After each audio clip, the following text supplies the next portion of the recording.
एक दिन मुझे मजबूरन गुफा वाले बाबा के पास जाना पड़ा क्योंकि लॉकडाउन में मेरे पति की नौकरी चली गई तो हमारे घर के हालात बहुत ही खराब हो चुके थे। मेरी सहेली ने बताया था कि गुफा वाले बाबा के पास माथा टेकने से हर समस्या का समाधान हो जाता है। फिर एक दिन मैं गुफा वाले बाबा जी के पास चली गई। वो बाबा पूजा के बहाने मुझे अपनी गुफा के अंदर ले गया। वहां पर मेरे और बाबा के अलावा कोई नहीं था। कुछ देर बाद बाबा ने गुफा का दरवाजा बंद कर दिया। गुफा के अंदर बहुत अंधेरा था। फिर एकदम से मेरी नजर बाबा के काले रंग के सांप के ऊपर गई। सांप को देखकर मैं घबरा गई और उसे बचने के लिए हाथ पांव चलाने लगी, लेकिन मैं अपने आप को बचा नहीं पाई। फिर बाबा ने भी मेरे अकेले होने का फायदा उठाया और मेरे साथ कुछ ऐसा हुआ कि दोस्तों, मेरा नाम रितिका है और मेरी उम्र 26 साल की है। मैं शादीशुदा औरत हूँ। मेरे परिवार में मेरे पति राहुल और मेरी 2 बेटियां हैं। हमारी अरेंज मैरिज हुई थी। हमारी शादी को 15 साल हो चुके हैं। इसी बीच हमारी 2 बेटियां हुई। बड़ी का नाम हमने बड़े प्यार से रोशनी और छोटी का नाम काजल रखा। मेरे पति एक मिडिल क्लास फैमिली से बिलोंग करते हैं। वो प्राइवेट कंपनी में नौकरी करते थे, मगर कंपनी में लॉकडाउन के दौरान उनकी नौकरी जाती रही। फिर हम पंजाब से दिल्ली शिफ्ट हो गए और काम की तलाश करने लगे। मेरे पति को कोई काम नहीं मिल रहा था। वो कई दफ्तरों में इंटरव्यू देने के लिए जाते रहते, पर फिर भी उन्हें नौकरी नहीं मिल पा रही थी। इसी कारण हमारे घर में आए दिन पैसे को लेकर लड़ाई झगड़े होने शुरू हो गए। अब घर तो पैसों से ही चलता है। आम आदमी की जरूरत कभी खत्म नहीं होती। लिमिटेड पैसा होने की वजह से हम बहुत ज्यादा टेंशन में रहने लगे थे। हम दोनों के बीच अब और भी झगड़े होने लगे थे। मैं बहुत परेशान हो चुकी थी। फिर एक दिन मैं अपनी सहेली को ये सारी बातें बताई तो उसने मुझे बताया कि कोई बाबा है जो गुफा वाला बाबा के नाम से मशहूर है। कहते हैं कि उसके पास जाने से हर कोई समस्या का समाधान हो जाता है। दूर दूर से लोग उसके पास माथा टेकने के लिए आते हैं। उस बाबा को लोगों ने काफी बड़ा दर्जा दिया हुआ है। कहते हैं कि वो बाबा मन की शक्ति प्रदान करता है और लोगों के दुख तकलीफ दूर करता है। मैंने अपने पति को यह सारी बात बताई। मेरे पति इन सब बातों में विश्वास नहीं करते थे। उन्होंने मुझसे कहा, तुझे अगर जानना है तो जाओ, मगर मुझे इन सब के लिए फोर्स मत करना। मैं पहले से ही बहुत परेशान हूँ। मैंने सोचा कि मैं अपने पति को बाबा के पास जाने के लिए ज्यादा फोर्स ना ही करूं तो अच्छा है। अगर उन्होंने मुझे भी जाने से मना कर दिया तो फिर मैंने सोचा कि मैं अकेली ही चली जाती हूँ।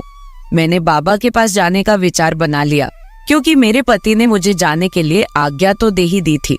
हमारे घर के हालात बहुत बिगड़ चुके थे, इसलिए मैंने मजबूरन गुफा वाले बाबा के पास जाने की पूरी तैयारी कर ली। मैं ये सोच रही थी कि शायद उनके पास हमारी परेशानी का उपाय हो। अगले ही दिन में नहा के अच्छी सी साड़ी पहन के बाबा जी के आश्रम में चली गई। बाबा जी दिखने में 45 से 50 साल की उम्र के लग रहे थे। उनके आसपास भक्तजन बैठे थे। उनके दोनों बाजू में 2 लड़कियां करीब 25 की उम्र की सफेद साड़ी में खड़ी थी। बाबा जी भगवान और शक्ति की बातें कर रहे थे। सत्संग खत्म होने के बाद सब लोग एक एक करके बाबा जी से मिलने जाने लगे। जब मैं उनके पास पहुंची तो वो मुस्कुराए और मुझे आशीर्वाद दिया और कहने लगे, पुत्री, तुम्हारे माथे की लकीर देख के लगता है कि तुम घोर कष्ट से गुजर रही हो। बताओ क्या कष्ट है? बाबा जी तेरा कष्ट दूर कर देंगे, कल्याण हो जाएगा। बाद में बाबा जी और लोगों को मिलने लगे और मुझे इंतजार करने को कहा। मैं साइड में बैठकर इंतजार कर रही थी। सबके जाने के बाद बाबा जी ने मुझे बुलावा भेजा तो मैं उनके पास गई। बाबा जी के साथ उनकी 2 सेविका भी थी जिन्होंने सफेद साड़ी पहन रखी थी। एक शिष्य भी था जिसने धोती पहनी थी। बाबा जी ने मुझे अपने सामने बैठाया और पूजा करने लगे। उनकी सेविका पीछे दिया लेके खड़ी थी।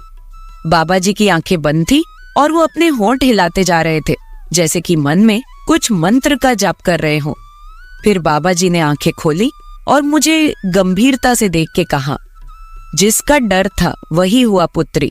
तुम्हारी जन्म पत्रिका में दोष है, जिसकी वजह से तुम्हारे परिवार के विकास में बाधा आ रही है। इसके लिए तुझे पूजा करवानी होगी, इसका उपचार करना पड़ेगा। बाबा जी की बात सुन के मैं थोड़ा घबरा गई। मैंने बाबा जी से कहा, बाबा जी मैं बहुत ही मुश्किलों से गुजर रही हूँ, आप कोई भी पूजा कोई भी उपाय बताइए, मैं कोई भी पूजा करवाने के लिए तैयार हूँ। पूजा में जितना खर्चा आएगा आप मुझे बता दीजिए, हम लोग बहुत ही परेशान हैं, इसलिए मैं आपके पास आई हूँ। फिर बाबा जी ने कहा, कल तुम नहा के नए वस्त्र पहन के बिना सिंदूर लगाए और बिना मंगलसूत्र पहने आश्रम में आ जाना, हम कल से पूजा शुरू कर देंगे। ध्यान रहे किसी को भी इस पूजा के बारे में मत बताना, वरना विघ्न पड़ जाएगा। और घर में भी किसी को कुछ भी नहीं बताना कि मैं कहाँ पर जा रही हूँ। शायद मैं बता देती कि मैं कहाँ जा रही हूँ तो अच्छा होता, लेकिन बाबा जी ने कहा था कि पूजा में विघ्न पड़ेगा, इसलिए मैंने किसी को भी नहीं बताया। फिर मैं वहां से निकल के अपने घर आ गई। पूरी रात मैं सो नहीं पा रही थी। मैं ये सोच रही थी कि मेरी कुंडली में दोष है, मेरी वजह से पूरे घर पर मुसीबत आई है और अब मैं ही इसे सुधारूंगी भी। अगली सुबह में अपने पति को नाश्ता करा के अपने बच्चों को स्कूल छोड़ने के बाद वापस घर आई। मेरे पति भी नाश्ता करके ऑफिस के लिए निकल चुके थे। मैंने घर का सारा काम खत्म किया और फिर नहाने चली गई। मैं अच्छे से नहा के एक पीले रंग की साड़ी में तैयार हुई और फिर बिना सिंदूर लगाए और बिना मंगलसूत्र के बाबा जी के आश्रम चली गई। आज आश्रम में कोई नहीं था। मैं यह देखकर घबरा गई कि आज आश्रम बिल्कुल खाली क्यों है। मुझे अकेले वहां पर डर लगने लगा। मैंने एक शिष्य से पूछा कि आज आश्रम खाली क्यों है, तो उस शिष्य ने मुझे बताया कि गुरुजी के शिष्यों ने सबको कॉल करके बता दिया था कि आज आश्रम में कोई अनोखी पूजा है, जिसके कारण बाबा जी आज किसी से नहीं मिलेंगे। मैं वहां पहुंची तो बाबा जी की सेविकाओं ने बताया कि बाबा जी गुफा के अंदर है और वो तुम्हारा ही इंतजार कर रहे हैं। वो मुझे बोल रही थी, तुम बहुत ही भाग्यशाली हो जो तुम्हें बाबा जी के पास गुफा के अंदर जाने का मौका मिला है, क्योंकि बाबा जी गुफा के अंदर हर किसी को नहीं बुलाते। फिर उन्होंने मुझे गुफा के अंदर जाने का रास्ता दिखाया। वो मुझे गुफा के अंदर कमरे में लेके गई। वहां अंदर एक बेड था और उस बेड के सामने वाली जगह में बाबा जी ने एक यज्ञ का वेदी खड़ा किया था। मैंने सोचा कि यही बाबा जी यज्ञ भी करते होंगे और फिर रात में सोते होंगे। मेरी सोच को रोकते हुए उनकी एक शिष्या बोली, तुम बिल्कुल सही जगह आई हो, बाबा जी तुम्हारी हर इच्छा पूरी कर देंगे, उनके पास बहुत बड़ी शक्ति है। तुम बाबा जी के साथ यही बैठो, हम लोग बाहर जाते हैं। तुमने किसी को बताया तो नहीं कि तुम यहाँ आई हो? मैंने नामे सिर हिलाया। बाबा जी ने मुझे बैठने के लिए कहा।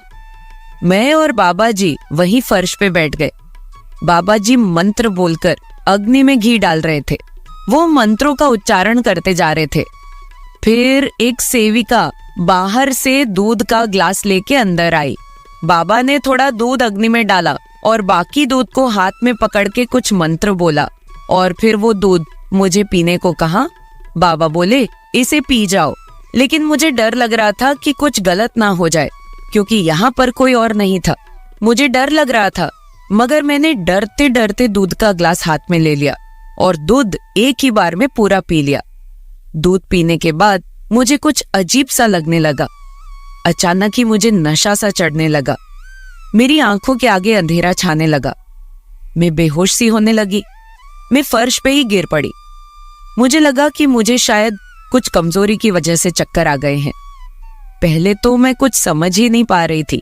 कुछ देर बाद मुझे थोड़ा सा होश आया तो मुझे पता चलने लगा कि मेरे साथ क्या क्या हो रहा है, पर मैं उसका विरोध नहीं कर पा रही थी क्योंकि मैं पूरी तरह होश में नहीं थी। मुझे महसूस हो रहा था कि कुछ जने मिलके मुझे उठा रहे हैं और फिर उन्होंने मुझे पलंग पे लेटा दिया।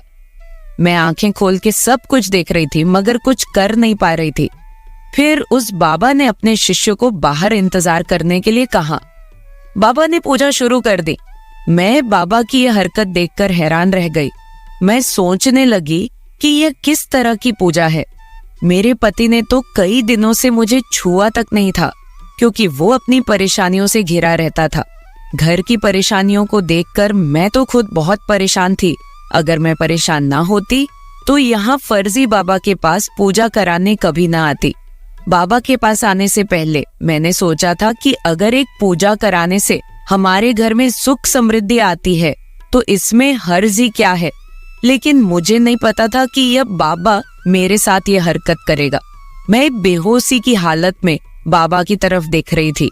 वो मुझे बोलते जा रहा था कि पुत्री, एकदम से शांत हो जाओ और पूजा करो। मैं तुम्हारी सब परेशानी दूर कर दूंगा। तुम्हारे घर को भी शुद्ध करना पड़ेगा। किसी दिन तुम्हारे घर पे जाकर घर को भी शुद्ध कर देंगे। लेकिन मुझे अब धीरे धीरे पता चल रहा था कि कुछ गलत हो रहा है। फिर बाबा बोल रहा था, कैसा लग रहा है पुत्री? तुम्हारे दिल में जो भी परेशानी है दिल से निकाल दो। फिर बाबा जोर जोर से मंत्र उच्चारण करने लगा। सुबह जब मैं घर से निकली थी तो मैं बहुत खुश थी कि चलो पूजा हो जाएगी तो घर में कुछ बरकत होगी। लेकिन मुझसे बहुत बड़ी भूल हो गई थी कि मैंने किसी को बताया नहीं आने के बारे में। अब अगर मैं विरोध करती हूँ तो ये बाबा मुझे मरवा डालेंगे और किसी को कुछ पता भी नहीं चलेगा। मैं वहां से भागना चाहती थी, मगर नशे की वजह से मैं कुछ भी कर नहीं पा रही थी। अब मुझे एहसास हो रहा था कि मैं जहां आकर कितनी बड़ी गलती कर दी है। यहाँ तो कुछ गलत काम होते हैं, बाबा तो लोगों की श्रद्धा के साथ खेलते हैं। मेरे दिमाग में बहुत सारी ऐसी बातें चल रही थी कि मैंने यहाँ आने की गलती क्यों की है। बाबा मुझे बोल रहे थे, शाबाश पुत्री, तुम बहुत अच्छे से पूजा में हिस्सा ले रही हो। तुम ऐसे ही पूजा करती रहो, मैं तुम्हारे घर की हर समस्या को दूर कर दूंगा। लेकिन मैं तो जान चुकी थी कि बाबा मेरी कौन सी समस्या दूर कर रहे हैं। मैं उसी दिन ठान लिया था कि मैं एक बार आश्रम से बाहर निकल गई तो मैं इस बाबा को नहीं छोड़ूंगी। मुझे अच्छे से पता चल गया था कि बाबा के डेरे में कौन से गलत काम होते हैं। अब मुझे बाबा के डेरे में होने वाली गलत हरकतों का भांडा फोड़ना था। अगर मैंने ऐसा नहीं किया तो ना जाने ये बाबा कितनी और औरतों के शरीर के साथ खेलेगा और पता नहीं कितने और घरों को तबाह करेगा। फिर करीब 2 घंटे के बाद मुझे अच्छे से होश आ गया था। बाबा मुझे बोले, पुत्री, तुम्हारी पूजा संपन्न हो चुकी है, अब तुम घर जा सकती हो। तुम्हारे साथ सब कुछ कल्याण होगा। मैंने बहुत अच्छे से पूजा की है और मंत्रों का उच्चारण किया है। अब तुम्हारे पति की नई नौकरी भी लग जाएगी और तुम खुशी से अपना जीवन व्यतीत करोगी। लेकिन मैंने तो ठान रखी थी कि मैं बाबा का पर्दाफाश करके ही छोड़ूंगी। अगर मैंने ऐसा ना किया तो ये बाबा भोले भाले लोगों को अपने जाल में फंसाए रखेगा और उन्हें लुटता रहेगा। फिर बाबा ने मुझे छोड़ दिया और मैं गुफा से बाहर आ गई। आश्रम से बाहर आने के बाद मैंने बहुत सोच विचार की और मैं सीधा वहां से पुलिस स्टेशन चली गई। पुलिस स्टेशन जाकर मैंने बाबा के खिलाफ कंप्लेंट लिखवाई।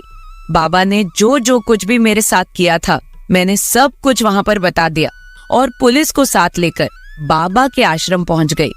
पुलिस ने बाबा को गिरफ्तार कर लिया। आज वो बाबा जेल के अंदर अपने गुनाहों की सजा पूरी कर रहा है। जब मैंने उस बाबा के खिलाफ आवाज उठाई तो बाद में और भी बहुत सारी लड़कियां सामने आई जिनके साथ बाबा ने गलत काम किए थे। घर जाने के बाद मैंने हिम्मत करके वो सारा कुछ अपने पति को बताया जो बाबा ने मेरे साथ किया था। मेरे पति ने मेरी सारी बात समझी और मुझे बोले कि मैं इसी वजह से इन बाबा लोगों पर विश्वास नहीं करता, जे ऊपर से दिखते कुछ और है और अंदर से होते कुछ और है। वो मुझे बोल रहे थे कि अगर मैं तुझे उस बाबा के आश्रम पर जाने से रोकता तो तुम्हारे दिल में भी इन बाबा लोगों के प्रति विश्वास बना रहता और तुम कौन सा मेरे रोकने से रुकने वाली थी। अब मेरे पति की जॉब भी लग गई है। जो मैंने उस बाबा के खिलाफ कंप्लेंट की थी उसमें मेरे पति ने मेरा पूरा साथ दिया और उस बाबा को कोर्ट ने उम्र कैद की सजा दी है। वो जेल के अंदर अपने गुनाहों की सजा भुगत रहा है।